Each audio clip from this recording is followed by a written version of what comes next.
அனைத்து சாதியினரும் அர்ச்சகராகலாம் என்ற அரசாணைக்கு எதிராக தொடரப்பட்ட வழக்கில் ஆகம விதிகளை கடைபிடிக்க வேண்டும் என்ற உச்சநீதிமன்ற தீர்ப்பு குறித்து மூத்த பத்திரிகையாளர் வெங்கடேசன் தந்தி டிவிக்கு அளித்த பேட்டியை பார்ப்போம்.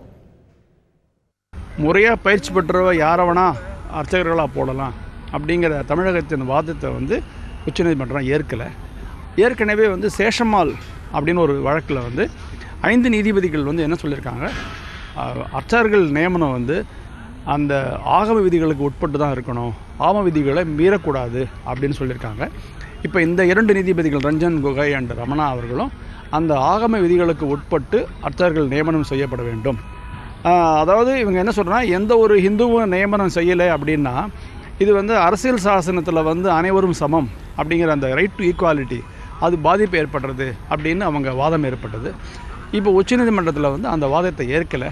அவங்க அந்த அதாவது காலங்காலமாக ஒரு சில வழக்குகள் பின்பற்றப்படுத்த வந்தனால் அதன்படி அர்ச்சகர்களை நியமனம் செய்வதில் எந்த விதமான தவறும் இல்லை. இது ஆர்டிகல் 14 வயலேட் ஆகுதுன்னு சொல்ல முடியாது அப்படின்னு தீர்ப்பில் சொல்லியிருக்காங்க.